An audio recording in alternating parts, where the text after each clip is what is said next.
मैंने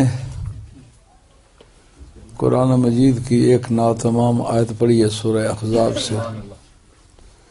उसमें अल्लाह ताला ने ये फरमाया मा कान मुहम्मदुन अबा अहदिम मिर रिजालिकुम, जनाब मुहम्मद रसूलुल्लाह सल्लल्लाहु अलैहि व आलिहि वसल्लम की ज़ाते पाक तुम मर्दों में से किसी के बाप नहीं हैं। लाकिन अरबी ज़ुबान में इस्तिदराक के लिए आता है। इस्तिदराक इस बात का नाम है कि पिछले कलाम में जो खला पैदा हुआ है उसकी तलाफ़ी करने के लिए आता है। यहाँ खला ये पैदा हुआ है कि वो तुम मर्दों में से किसी के बाप नहीं है। खला ये पैदा हो कि बाप के सिवा भी कुछ लगते हैं कि नहीं लगते। क्या बात है, सुभान अल्लाह। वलाकिन लेकिन रसूल अल्लाह है, यो बंदे और खुदा खालिक और मखलूक के दरमियान नियाबत और कम्युनिकेशन का सिलसिला है, वो इन्हीं के ज़रिए से दुनिया में भी और क़यामत में जारी और सारी रहेगा। वह ख़ातमुन नबिय्यीन, और वलाकिन के बाद ये भी आया है, रसूल कहा एक का, इसके बाद किसी नए रसूल की तवक्को नहीं करनी। ये अल्लाह का रसूल है और नबियों को ख़त्म कर देने वाला है। इसका शान नज़ूल ये है कि हज़रत ज़ैद बिन हारिसा रज़ी अल्लाह तआला अन्हु सरकार के एक बड़े जलील और क़द्र सहाबी हैं। जनाब सैयदा खदीजा कुबरा के पास ये ग़ुलाम थे। उस वक्त अरब में जॉइंट फैमिली सिस्टम नहीं था जिससे आज हमारे यहाँ है। आज हमारे यहाँ फैमिली सेटअप जो है अरब के उस निज़ाम से काफ़ी हद तक मुख्तलिफ है। मर्द की जायदाद प्रॉपर्टी अलग होती थी, औरत की जायदाद और प्रॉपर्टी और जितने ममलूकात वो अलग होते थे। तो जनाब सैयदा उस कानून के नुक्ता निगाह के तहत अपनी तमाम जायदाद की वाहिद मालिका थी, इसलिए ये ग़ुलाम उन्हीं का समझा जा रहा था। तो जनाब सैयदा ने महसूस किया कि किसी उसको ग़ुलाम के तौर पर इस्तेमाल करते वक्त सरकार मेरी इजाज़त को नागज़ीर समझते हैं। वो समझते मैं भी इजाज़त दूँ। कहा यार रसूलल्लाह, ये ग़ुलाम मैंने आपको मिलक करके दे दिया, हिबा करके दे दिया, आप ये रखें, आपकी चीज़ आप जिससे चाहें, चाहें तो पास रखें, चाहें तो बेच दें, जो आपकी मर्जी है। उसके बाद वो ज़ैद बिन हारिसा सरकार की बारगाह में इताअत गुजारी के उन्वान से इतने करीब हो गए कि सरकार उनके साथ बेगानगी को महसूस नहीं कर रहे थे। जिससे एक बेटा होता है इसलिए उनके साथ सलूक करते थे। और असल में ये रहने वाले अरब ही के थे, लेकिन कभी कोई ताजर आए वो उन्हें उठा करके ले गए थे। एक मुद्दत तक उनमें रहे और वो उन्होंने आके बेच दिए। बिकते बिकाते जनाब खदीजा के पास आए। जनाब खदीजा ने सरकार को हिबा करके दे दिया। अब उनकी माँ, बाप और बहन भाइयों को पता चला कि ज़ैद जिंदा है, लेकिन है मक्के में है। पता चला कि जो पैगम्बर खुदा सल्लल्लाहु अलैहि वसल्लम है उनके पास है ये। तलाश करते करते वहाँ आ निकले। बाप ने और माँ ने ये कहा, ज़ैद तू हमारा बेटा है और तुझे कोई ये डाकू लोग किडनैप करके ये बच्चों को उठा के ले जाने का नाम, इसका नाम किडनैप नहीं एब्डक्शन है।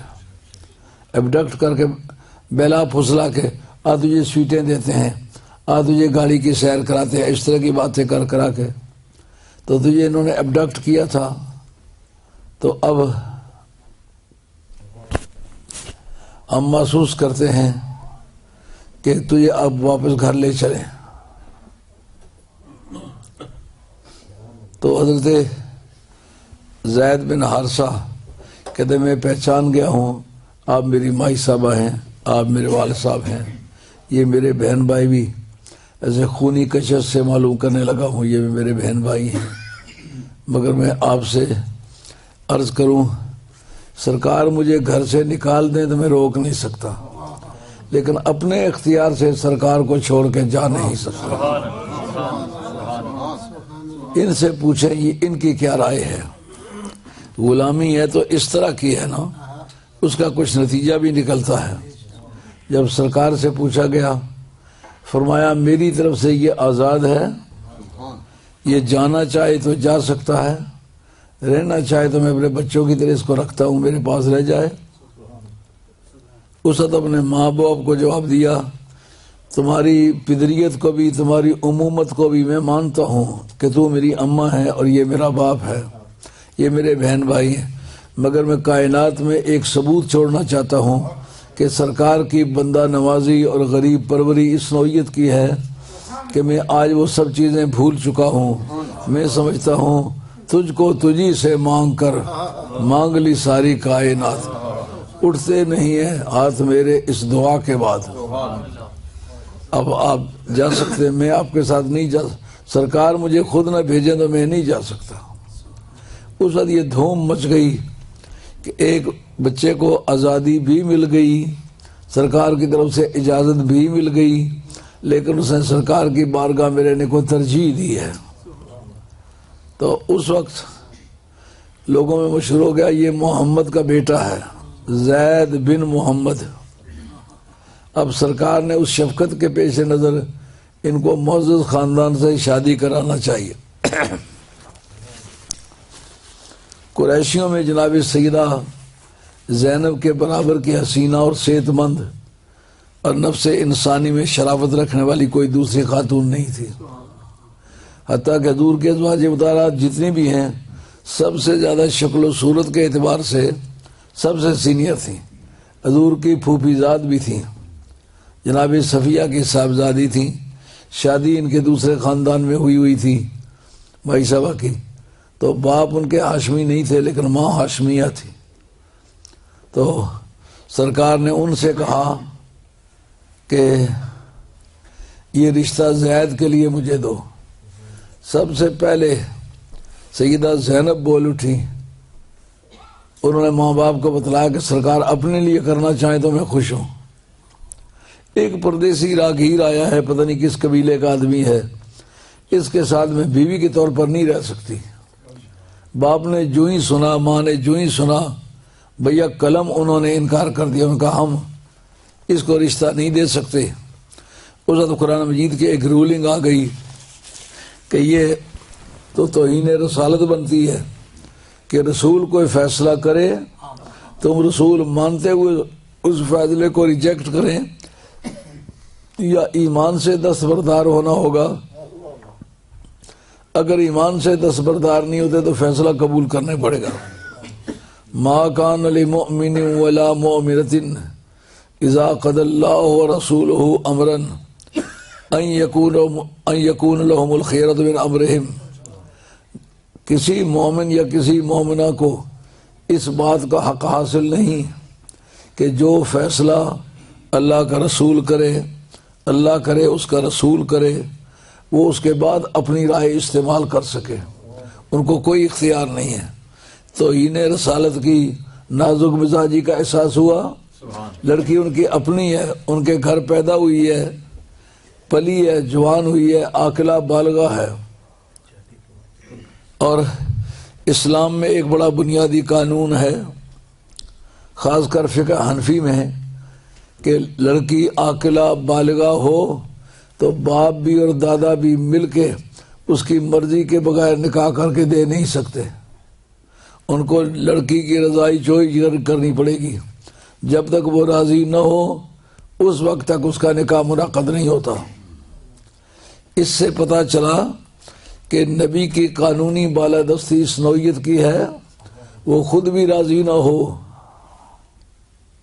उसके अक़रबा भी राज़ी न हो, उसका ख़ानदान भी राज़ी न हो, पर सरकार एक बात को पसंद करे बावजूद इसके कि किसी फ़र्द ख़ानदान को उससे इत्तेफाक नहीं, पर वो काम करना पड़ेगा जो नबी ने फैसला किया। इससे समझ आई है कि नबी की लीगल सुप्रीमेसी, कानूनी बालादस्ती किस नौइयत की है। शायद आपको ये बात याद हो, ये डेमोक्रेसी सबसे पहले यूनान में चली थी, और यूनान में ये सबसे पहला मसला चला था कि बालिगा लड़की को दुनिया के किसी कानून के मुताबिक मजबूर नहीं किया जा सकता कि फलां से तू शादी कर। एथन में ये पहली बहस चली थी। डेमोक्रेसी का पहला चैप्टर ही यही था कि आकिला बालिगा लड़की के ऊपर किसी का जबरी इख्तियार नहीं है। नाबालिग होने के ज़माने में हमारे इस्लाम ने फैसला किया बाप करे या दादा करे, वो बड़ी होकर तनसीखे निकाह का दावा नहीं कर सकती, लेकिन उसका भाई करे, मामू करे, चचा करे, वो जो ही बालिग हो उसी मजलिस में वो ऐलान कर दे कि मुझे ये निकाह पसंद नहीं। इसको कहते हैं ख़ियार बुलूग। बालिग हुई है तो उसने उस निकाह से इनकार कर दिया जो उसकी मर्जी के बगैर उसके बचपन में हुआ था। लेकिन एथन में ये बात छिड़ी कि बालिग होने के बाद किसी लड़की का निकाह उसकी मर्जी के बगैर नहीं किया जा सकता। इसका मतलब ये कि इस्लाम की आमद से पहले ये बात चली आ रही थी कि बालिगा लड़की का निकाह उसकी मर्जी के बगैर नहीं किया जा सकता। इसका मतलब ये हुआ कि सरकार के इख्तियारात इतने वसी और बुलंद हैं कि अपनी ज़ाते ख़ास के मुकाबले में भी नबी का इख्तियार ज़्यादा। मैं खुद अपना कोई काम करना चाहता हूँ, सरकार राज़ी नहीं, मैं नहीं कर सकता, बशर्ते कि मैं मुसलमान हूँ। अगर कलमा पढ़ने का दावेदार हूँ, मुझे वो काम करना पड़ेगा जो सरकार ने फरमाया। जिस वक्त उनका आपस में गुजारा ना हो सका, जनाब सैयदा ज़ैनब और जनाब ज़ैद बिन हारिसा, ये जो नस्ली जुदाई होती है ये भी एक चीज़ है, इससे भी वहशत और अजनबियत होती है। इसीलिए साहिब हदाया ने ये लिखा है कि इस्लाम ने ये जो फैसला किया है ये मिजाज इंसानी के ऐन मुताबिक है। लिअन्न शरीफत ताबा अन तकून मुस्तफरिशतन लिल खसीस। मुअज़्ज़म ख़ानदान की बेटी इस बात को हमेशा अपने लिए अतक समझेगी कि वो अपने आप को एक कम पाया बंदे का फर्श बनाए। इसलिए मुतजानिसैन मुतकाफ़िऐन, यानी जो आपस में हम पल्ला हैं, फफेरा है, बलेरा है, खलेरा है, चचेरा है, जो उसके जद्दी हैं, उनमें से जिनके साथ रिश्ते होते चले आए हैं उसमें रिश्ता किया जाए तो उसकी बहनें भी उसको बहनोई समझेगी, उसके भाई भी उसको अपना बहनोई समझेंगे। लेकिन जो किसी ऐसे ख़ानदान में किया जाए जिसको बाकी ख़ानदान हकीर समझता है, ये नुकसान ठहरेगा। वो बीवी के साथ तो आएगा, सास उसे मुमकिन कबूल कर लेके उसने खुद दिया है, लेकिन मुमकिन जो साले हैं वो लड़ाई करें उससे, बहन से लड़ाई करें और कहें आइंदा यहाँ मत आओ। तो ख़ानदानों में रिश्ते करने का मकसद जोड़ना होता है, उधेड़ना मकसूद नहीं होता। मगर तकाफ़ो का एतबार, हम पल्ला होने का एतबार मर्द की तरफ से शुमार किया जाएगा कि मर्द औरत से सुपीरियर होना चाहिए। जिसको औरत का ख़ानदान अपने तौर पर बराबर का समझता है या सुपीरियर समझता है, इसमें औरत की तरफ से कफ़ात का शुमार नहीं होता। तो जनाब सैयदा ज़ैनब और जनाब ज़ैद बिन हारिसा के दरमियान न बन सकी, बिलाखिर उन्होंने तलाक दे दी। इद्दत जब गुजरी तो इद्दत गुजरने के बाद सरकारी दो आलम साहब ने खुद निकाह फरमा लिया। इस पर ओरिएंटलिस्ट ने काफ़ी ले-दे की है कि चूँकि वो सेहत के लिहाज से, सूरत के लिहाज से, ख़ानदानी अजमत के लिहाज से बहुत सीनियर थी, सरकार को पसंद आई तो उन्होंने खुद उनकी तलाक मांगी। ये सरासर गलत है, तारीख इसकी हमायत नहीं करती, क्योंकि पहले उनका आप करें तो हम आपको देने के लिए तैयार हैं, लेकिन ये कि आपके कहने पर गुलाम को दे दिया जिसको सरकार ने आज़ाद किया था। अब जनाब मुतलका होने के बाद जब इद्दत गुजर चुकी, सरकार ने अपने निकाह के लिए तलब फरमाया, निकाह हो गया।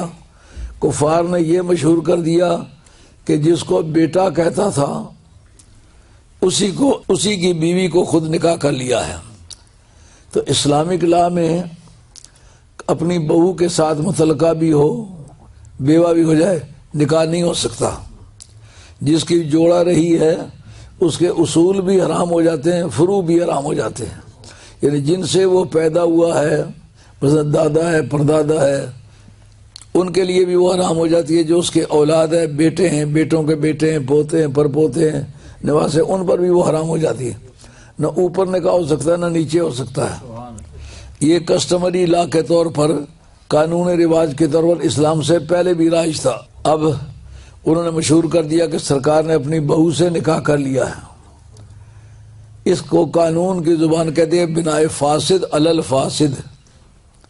इन मुकदमों पहले सुगरा जो है कि ये ज़ैद बिन अरसा सरकार का बेटा है और हर बेटे की बीवी मुतलका या बेवा होकर अपने ससुर पर हराम होती है। चूँकि पहला मुकदमा ही काज़बा है, झूठा है, वही फासिद है। पहले ये साबित करना होगा कि वो सचमुच उनके बेटे हैं। इसको कहेंगे बिनाए फासिद अलल फासिद। जो पहली चीज़ जिस पर उन्होंने बुनियाद रखी है वो पहली बुनियाद ही उसकी गलत है। जिसकी बुनियाद गलत है उसका नतीजा गलत है। माइनर प्रेमिस जब झूठा निकला तो मेजर प्रेमिस जो है उसी पर स्टैंड करेगा, तो उसकी अपनी बुनियाद कोई नहीं। इसका नाम आले इल्म की जुबान में बिनाए फासिद अलल फासिद।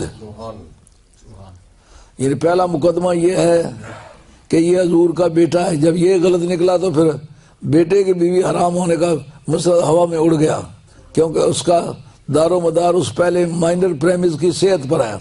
माइनर प्रेमिस गलत हो गया तो मेजर प्रेमिस गलत हो गया, सुगरा गलत हो गया तो कुबरा गलत हो गया। सुगरा कुबरा ये मंतकियों की जुबान है, अरबी में सुगरा कुबरा कहते हैं, अंग्रेजी में माइनर प्रेमिस और मेजर प्रेमिस कहते हैं। अगर कोई आदमी मंतिक जानता हो, लॉ एंड लॉजिक की कम्बिनेशन पड़ा हुआ हो, तो ये आपके वकील 2 मिनट भी उसके सामने नहीं निकालते। अगर मैं बिलवर्ज अगर वकालत करूं तो कोई अच्छा वकील जो है वो 15-20 मिनट मेरे साथ निकालेगा। लॉ एंड लॉजिक की कम्बिनेशन बहुत ज़बरदस्त है, इसके सामने कानूनदान नहीं चल सक रह जाता है। ये जो एक ब्रोई मशहूर गुजरा है, उसने मंतिक के कोई 2-4 कायदे याद किए हुए थे, इससे ज़्यादा मंतिक उसे नहीं आती थी, लेकिन लॉ एंड लॉजिक की कम्बिनेशन को इतनी हद तक वो जानता था। इसलिए ज़िंदगी में उसके 95% केसेस जीतने के हैं। तो जिस वक्त ये बहस चली तो सरकार ने कहा कि मौला करीम, ये लोग मुझे कह रहे हैं कि बहू से इसने निकाह कर लिया है। अल्लाह करीम ने जवाबी तौर पर फ़न मुनाजरा का कायदा है, किसी शख्स की बात को गलत साबित करने के लिए सारी बात को गलत साबित करना ज़रूरी नहीं होता, बल्कि उसका माइनर प्रेमिस या मेजर प्रेमिस दोनों में से एक गलत साबित कर दिया जाए, ठस कर जाता है। उनका इनकी बुनियाद इस दावे की इस पर है कि ये आपका बेटा है। मा काना मुहम्मदुन अबा अहदिम मिर रिजालिकुम, ये तुम्हें बता देना चाहता हूँ कि नबी करीम अलैहि सल्लम तो मर्दों में से किसी के बाप नहीं है। समझो बात। इस पर अंधे को अंधेरे में बड़ी दूर की सूझी। एक तबके ने कहा, जो हज़रत हसनैन करीमैन कहते हैं हम सरकार के बेटे हैं, ये सरकार ने फरमाया हसन हुसैन मेरे बेटे हैं, तो ये बात किस तरह सादिक है कि कुरान की नस कहे कि तुम मर्दों में से वो किसी के बाप नहीं है। तो उधर ये आ जाए कि ये दोनों मेरे बेटे हैं, इसका पहला जवाब ये है कि जो सुलभी बेटे हैं उनका इनकार है। हसन हुसैन सुलभी बेटे नहीं है, सरकार के मुआवजे से उनकी रूहें ट्रांसफर हुई हैं हजरत हैदर करार की पुश्त में। दूसरा जवाब इसका यह है कि रिजाल का लफ्ज आया हुआ है, उस वो रिजाल नहीं थे, वो बच्चे थे। तो मर्दों में से किसी के बाप नहीं है, ये नहीं कहा तो हमारे बच्चों में से भी किसी के बाप नहीं है, और वो बच्चे थे। और वो तबरानी की हदीस है और ये दूसरे मुहद्दिसीन ने भी उसको काफी हद तक नकल किया है। क्या इन अल्लाह जअला ज़ुर्रियत कुल्ल नबिय्यिन फी सुल्बिही इल्ला वुल्द फातिमा, सब जितने भी दुनिया में इंसान आए हैं उनके नबियों की औलाद उनके अपनी पुश्त में रखी है, लेकिन अल्लाह ताला ने मेरी औलाद सुल्ब अली में रखी है। फरमाया कुल्लु वलदिन इस्वतहुम ले अबीहिम इल्ला वुल्द फातिमा फाना असबतहुम व अना अबूहुम। हर बेटे की इसबियत जो है पगड़ी की रिश्तेदारी, हर बेटे के पगड़ी की रिश्तेदारी उसके अपने बाल की तरफ से जो रिश्तेदार होते हैं उनसे शुरू होती है, मगर जहाँ तक फातिमा के बेटों का ताल्लुक है उनकी जो असबियत है वो मुझसे शुरू होती है। मैं उनका असबा हूँ और मैं उनका बाप हूँ। तो ये उसके बाद की बात है, सरकार को ये भी इख्तियार है कि किसी को एग्जेम्प्ट कर दे। एक तो ये है कि वो बच्चे थे, रिजाल की नफी आई हुई है, तो हसन हुसैन थे ही बहुत छोटे, रिजाल में उनका शुमार नहीं होता था, नफी हुई है तो रिजाल की हुई है। दूसरा ये कि ये सरकार की स्पेशलिटी है कि आप फरमाते हैं हर नबी की औलाद अल्लाह ने उसकी अपनी पुश्त में रखी है, सिवाय मेरे कि मेरी औलाद को अल्लाह ताला ने सुल्ब अली में रखा है। यही वजह है कि हजरत अली मुर्तज़ा की बाकी औलाद हसनैन करीमैन के हमकुफ नहीं है। हमारी फ़िक़्ह की किताबों में इसकी बड़ी पूरी वजाहत मौजूद है। मुल्ला अली कारी आम तौर पर आले बैत के बारे में ज़्यादा झुकाव नहीं रखते, उन्होंने भी जो शरह उसकी लिखी है उसके अंदर ये बहस की है कि कोई अरब वजह अरब होने के वो कुरैश का हमकुफ नहीं है, एक ही जगह रहते हैं कुरैश भी और अरब भी, लेकिन वो कोई गैर कुरैशी अरब होकर कुरैशियों का हमकुफ नहीं है। अल कुरैशो बाज़ुहुम लिबाज़िहिम अकफ़ान, कुरैश कुरैशियों के बाज के हमकुफ है। एक मरतबा एक मुनाजरे में ये बात छिड़ी, मैं मुआवने मुनाजर था, मुनाजरा कोई और बुजुर्ग कर रहे थे, ये जुजिया उन्होंने पेश किया कि सैयद भी कुरैशी हैं, इसलिए इनकी लड़कियों की कुरैशियों के साथ शादी हो जानी चाहिए। तो उस वक्त मैं कम उम्र था, ताज़ी किताबें पढ़ी हुई थी, मगर मैंने खड़े होकर कहा मुझे ये बताओ कज़िया बाजिया क्यों है? बाज़ुहुम लिबाज़िहिम अकफ़ा, बाज क्या होगा? ये कि उनका सब सारे सब के हमकुफ हैं। बाज का हमकुफ होना ये नफी है, सारे एक दूसरे का हमकुफ नहीं है।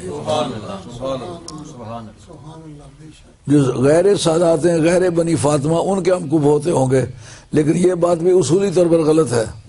उसकी वजह ये कि कोई कुरैशी होकर हाशमियों का हमकुफ नहीं है, जिसमें अबू लाब भी और अबू लाब के बाकी भाइयों की औलाद भी जो ईमान नहीं लाए उनका भी हमकुफ नहीं है।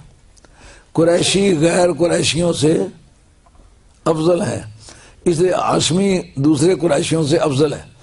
और आगे ये बहस शरह इलियास हमारी फ़िक़्ह की किताब है, आजकल वो हमारे इलाके में कंज पढ़ाई जाती है उसके बदले में, लेकिन आजकल भी अफ़गानिस्तान में वही किताब पढ़ाई जाती है कंज के मुकाबले में, शरह इलियास।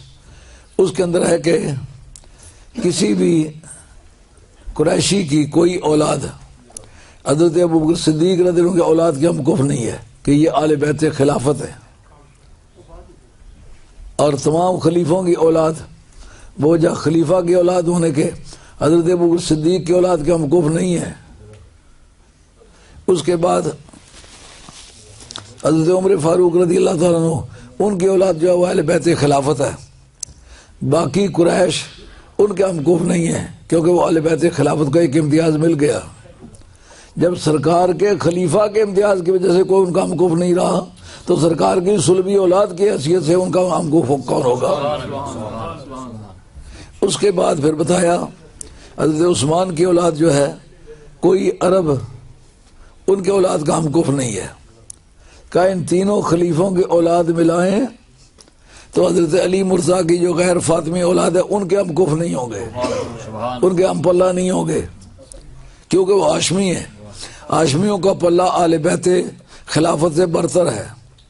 का अली मुर्जा की सारी औलाद अगर मिलाएं और खुलफाए राशिदीन की सारी औलाद मिलाएं तो औलाद फातिमा के हमकूफ नहीं होगी, कि उनमें खून रसूल है। सरकार ने फरमाया ये मेरे बेटे हैं। अब ये मसला एक हद तक हल हुआ कि किन हालात में फरमाया माँ कान मोहम्मद अबा अहद मिन रिजालिकुम, कि नबी करीम अलैहि सलाम तुम मर्दों में से किसी के बाप नहीं है। इसका मतलब ये था जो वो मसला चल रहा था उस वक्त ये एडॉप्शन जो था इस तरह का मसला था, जो किसी शख्स को अपना बेटा बना लेता था उसको कानून भी बेटा कहता था, और बेटा होने की हैसियत से विरासत पाता था अपने बाप की हैसियत बेटा होने के। और बाकी अगर उसके भाई हैं तो भाइयों के मुकाबले में भाई बनकर भी विरासत पाता। लेकिन उसके ख़ानदान में बेपर्दा बैठता उठता आता जाता, उसका नतीजा ये निकलता था, उसको ये तो पता था ना मैं इसका बेटा नहीं हूँ, उसके घर में जितनी बदकिरदारियाँ थीं उस बेटे के ज़रिए से होती रहती थी। इसलिए इस्लाम ने इसको मना कर दिया कि हमारे यहाँ ये नहीं चलेगा। जो सचमुच किसी का बेटा उदऊहुम लिआबाइहिम, उनको अपने बापों की तरफ मंसूब करके बुलाओ, यानी जैद बिन हारसा करके बुलाओ, जैद बिन मोहम्मद करके मत बुलाओ। इससे बुनियाद चली। लेकिन इस्तिदराक किस चीज़ का किया कि जब उनकी अबूवत की नफ़ी की तो मुमकिन है नबूवत की भी नफ़ी कोई इससे समझे। इसलिए अबूवत और चीज़ है, नबूवत और चीज़ है। जो अबूवत है वो नस्बी खून के ज़रिए से मिलती है, और नबूवत जो है उसका फैज़ान तस्लीम और एतक़ाद के ज़रिए से चलता है। एक ख़ातमुन नबिय्यीन है। अब ख़ातमुन नबिय्यीन की तफसीर खुद हुज़ूर अपनी ज़ुबान से फरमाए तो वो ज़्यादा बेहतर नहीं है। इस वक्त मुख्तलिफ मकामात पर मिर्ज़ाइयों ने अपनी इबादत गाहें बनाई हुई हैं, लेकिन सन 1953 में ये केस चला था पिंडी में।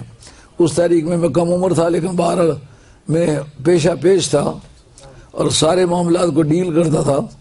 हमारा ये मुतालबा था कोर्ट से कि इनको अपनी इबादत गाहों पर मस्जिद लिखने की इजाज़त नहीं है, इसलिए कि मस्जिद उसकी होती है जो कलमा पढ़ने वाला है। इन्होंने कलमा नहीं पढ़ा, इन्होंने धोखा किया है। इस्लाम की नज़रों में तमाम उलमाए रब्बानी के इत्तिफाक से इनका कुफ्र साबित है। इसलिए इनको अपनी मस्जिदों में अपनी इबादत गाहों को दफ्तर करके लिखना चाहिए। मिर्ज़ाइयों की इबादत गाह कहना चाहिए, मस्जिद नहीं कहना चाहिए।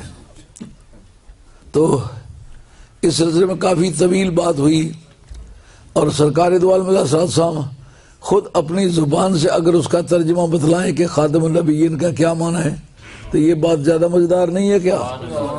मुसलमानों को कभी यहाँ भी अगर किसी ने इबादत गाह बनाई है मिर्ज़ाइयों ने, तो उसको मिर्ज़ाइयों की इबादत गाह कहना चाहिए। जैसा इस्माइलियों के इबादत गाह को मजलिस खाना कहते हैं, या हिंदुओं के कोई इबादत गाह को मंदिर कहते हैं, सिखों की इबादत गाह को गुरुद्वारा कहते हैं, अला हज़रत यहूदियों की इबादत गाह को सिनेगाग कहते हैं, और ईसाइयों की इबादत गाह को चर्च कहते हैं। अगर वो यूनिटेरियन है, एक खुदा को मानने वाले ईसाई भी इस दुनिया में ज़िंदा है, उनके जो चर्च है उनको कैथीड्रल कहते हैं, उनको चर्च नहीं कहते। जिस जगह कैथीड्रल लिखा हुआ है आप समझें इस जगह जो ईसाई रहते हैं या इबादत करते हैं वो खुदा को एक जानते हैं। इसी तरह उसको भी आप बोल चाल में मिर्ज़ाइयों की इबादत गाह कह सकते हैं, लेकिन मस्जिद हरगिज़ ना कहें। जो कहता है उसको मना करें। बाद मैंने दोस्तों को देखा वो पहचान कराते वक्त कहते ये मिर्ज़ाइयों की मस्जिद है। मिर्ज़ाइयों की मस्जिद कोई नहीं होती, उनके जैसे गुरुद्वारा होता है या मंदिर होता है, इससे उनकी इबादत गाह है। अब सरकार इसके बारे में ये इरशाद फरमाते हैं, मसली इन्ना मसली व मसलल अंबिया मिन कबली कमसल रजुलिन बना बैतन फअक्सनहु व अजमलहु। मेरी मिसाल और मुझसे पहले अंबिया व मुरसलीन की मिसाल ऐसी है जैसा एक शख्स है कि उसने बना बैतन, एक मकान बनाया, कोठी बनाई है, बंगला बनाया है। फअक्सनहु व अजमलहु, उसका बहुत अच्छी तरीके से कलर क्रीम लेपा पोता किया है। और इल्ला मौदिया लबीनतिन फी जावियतिन, मगर उसने मकान के अंदर एक गोशे में एक ईंट की जगह बाकी छोड़ी है।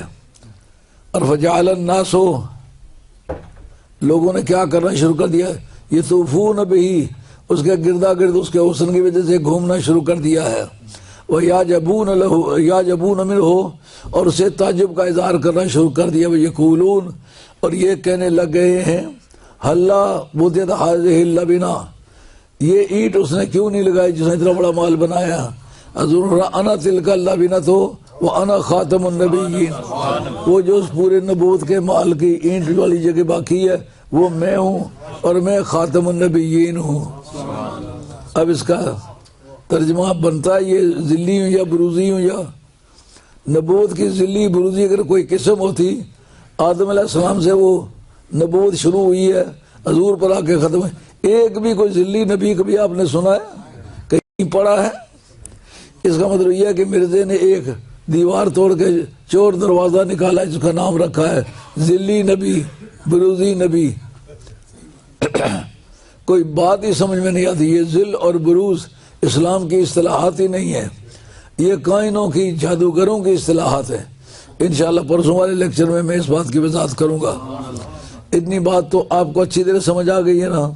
सरकार ने जब ये फरमाया कि मेरी मिसाल और मुझसे पहले नबियों की मिसाल ऐसी है जैसा एक शख्स है जिसने महल बनाया है, यानी साबका अंबिया और मुरसलीन की तरतीब और उनका इकट्ठ ऐसा जैसा कि कोई महल बनाया गया हो और बहुत अच्छी तरह से संवारा गया हो, जहाँ ईसा अलैहिस्सलाम जैसे जवान मर्द फूंक मारे मदरजात ना बीना बीना हो जाए, फुलबेरी के मरीज पर हाथ फेरे तो उसी बात ठीक हो जाए।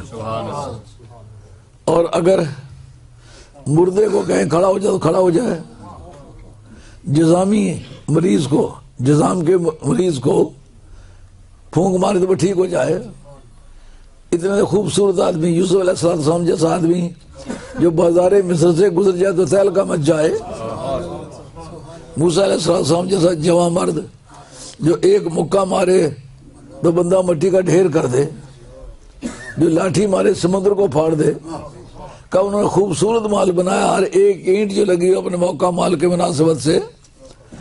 अब बताइए बिरजा जी अपने लिए जगह बनाएंगे तो कैसे करेंगे जब तक साबका माल को तोड़ेंगे नहीं। उसकी तो एक ईंट हिलाएं तो 100 मरतबा काफिर हो जाए, क्योंकि उससे सारी इमारत मुतासर हो जाए कि 1,24,000 से कम बेश अंबिया मुरसलीन का जो सेटअप है उसमें खराबी वाक़ होगी। तो जब तक उस दीवार को तोड़ा न जाए मिर्जा जी के लिए जगह नहीं बन सकेगी। तो फिर ऐसे बंदे को ऊपर खुदा की लानत है जो 1,24,000 अंबिया और मुरसलीन की तकजीब का इर्तिकाब करे, इसके बाद उसको नबी मान लिया जाए। और इस पर मजीद ये कि नबी पाक अलैहिस्सलाम का इरशाद है, फुद्दिल तो अलल अंबिया बिसित्तिन, मुझे अल्लाह ताला ने 6 चीज़ों में नबियों पर फजीलत अता फरमाई है। 2 तर्जमे, एक ज़माने के लिहाज से आखिरी होना, एक मर्तबे के लिहाज से आखिरी होना। नबी करीम रऊफ़ुर रहीम फरमाते फुद्दिल तो अलल अंबिया बिसित्तिन, 6 चीज़ों में मुझे नबियों पर बरतरी दी गई है। इसका मतलब मर्तबे के लिहाज से मैं आखिरी हूँ, पहला जो है ज़माने के लिहाज से मैं आखिरी हूँ। एक ही ईंट बाकी रही है, ये ज़माने का तयन करता है, वो मैं हूँ। और साथ ही खातमुन नबिय्यीन बताया, ये इस कॉन्टेक्स्ट में कह रहा हूँ, वो आखिरी जो ईंट उस पर लगने वाली है वो मैं हूँ। अब मर्तबे के लिहाज से सबसे आखिरी नबी, फुद्दिल तो अलल अंबिया बिसित्तिन, 6 चीजों में मुझे नबियों पर बरतरी दी गई है। वो कौन कौन सी हैं? ओती तो जवामे अल कलिम, थोड़े लफ्जों में ज्यादा माना देने वाली बातें कर जाता हूँ, वक्त थोड़ा इस्तेमाल करता हूँ, बात ज्यादा दूर रस कर लेता हूँ। ऐसी जामियत होती है, ऐसा कंट्रोल होता है बात पर कि कोई लघु बात बीच में नहीं आ सकती। मेरी हर बात माना खेज है और कई कई सफ़ों पर मुश्तमिल एक एक जुमला आ जाता है। इसका नाम है जवामे अल कलिम। व नुसिर तो बिर्रोब मुसीरत शारन, मैं यहाँ बैठा हुआ हूँ, 1 महीने भर की दूरी पर जो लोग हैं मेरे खिलाफ साजिशें कर रहे, मैं यहाँ बैठा हुआ हूँ, मेरे रोब की वजह से वो घबरा जाते हैं। सुन ले, वहाँ शाम को हवा उड़ा के ले जाती थी, 1 महीने भर का सफ़र काट के उस जगह जा पहुँचते थे और लोगों को आप धमकाते थे, नसीहत करते थे, बाज करते थे। इस तरह आपका वो निज़ाम चल रहा था। पर मुझे महीने भर की रात तक तो सिर्फ रोब से मेरा काम चल जाता है। ये दूसरी बात है। और तीसरी बात, उखिल्लत रियल गनाइम, गनीमतें मेरे लिए हलाल कर दी गई हैं। जब दुश्मनों से लड़ें, दुश्मन शिकस्त खा जाएं, तो मूसा अलैहिस्सलाम के ज़माने में जो गनीमतें थी उनको जलाना पड़ता था, लेकिन मेरे ज़माने में वो हलाल हैं। क्यों? कायदा यह है, गासिब ने जब गासिबाना माल यूजरपेशन में यूजरपर ने जो माल कब्जे में किया हुआ होता है, अगर असल मालिक आ जाए बगैर उसकी इजाज़त के उससे कब्जे से उठा ले, इस्तेमाल कर सकता है, उस पर कोई पाबंदी नहीं है। का माल गनीमत मेरे लिए हलाल कर दिया गया है, क्योंकि कुल रूए ज़मीन के अंदर जो मौजूदात उनका मैं असल मालिक में हूँ। किसी के पास भी वो गासिबाना कब्जा हो सकता है, उसको लेजिटिमेटाइज करने के लिए मुझसे इजाज़त मांगनी पड़ती है। तो मैं माले गनीमत मुझे मेरे लिए हलाल कर दिया गया है। ये भी इम्तियाज। 1,24,000 से कम व बेश अम्बिया मुरसलीन, किसी के ज़माने में माले गनीमत हलाल नहीं था, सिर्फ मेरे लिए माले गनीमत हलाल हुआ है। अब ये 3 बातें हो गई। चौथी बात यह है कि जो इलत लियल अर्दो मस्जिदम व तहूरा, कुल्लू ज़मीन को मेरे लिए मस्जिद बना दिया गया है और पाक करने वाली बना दिया गया है। यानी तयम्मुम जो करते हैं, कहते हैं मेरी वजह से मेरा कदम ज़मीन पर पड़ा। इससे क्या बात समझ में आती है?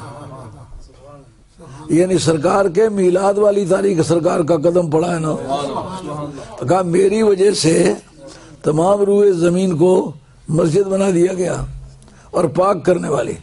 साबका अम्बिया और मुरसलीन के ज़माने में किसी दौर में भी ऐसा हुआ है कि ज़मीन की मिट्टी उठा के चेहरे पर मल ले तो वो पाक समझा जाए? सिर्फ सरकार की आमद के बाद ये तयम्मुम की इजाज़त हुई। ये सरकार की स्पेशलिटी है, खुसूसियत है। अब देखें कि आदमी का चेहरा साफ सुथरा है, ज़मीन पर हाथ मार कर, ये दीवार पर हाथ मार के वो चेहरे पर मल लेता है। अब उसके चेहरे पर गर्द आ गई है, देखने में तो ये समझ आता है इसका चेहरा मैला हो गया है। रब कहता है तेरी निगाह को देखने का ढंग नहीं आता, मेरी निगाह से देख। जिसके चेहरे पर मेरे यार के कदमों की गर्द लगी हुई है वो पानी से ज्यादा साफ सुथरा है। मेरी वजह से तमाम रूए ज़मीन को मस्जिद भी बनाया गया। जो समझता है कि जनाब सरकार का मीलाद नाजायज़ है, मेहरबानी करे मुसल्ला उठाए और आसमान पर चला जाए, क्योंकि ज़मीन तो उसी तारीख से मस्जिद बनी है जब से सरकार के कदम चूमे हैं। तमाम रूए ज़मीन को मेरे लिए मस्जिद और पाक कुनिंदा, पाक कर देने वाली बनाया है। और उरसिल तो इलल खल्क़ काफ़ा, मखलूक का कोई फ़र्द ऐसा नहीं जो कायनात में एग्जिस्ट करे, कायनात में मौजूद हो, लेकिन मैं उसका नबी या रसूल ना हूँ। यही वजह है मस्तक़बलहु शजर वला हजर इल्ला यक़ूल लहू अस्सलातु वस्सलामु अलैका या सय्यदी या रसूलल्लाह।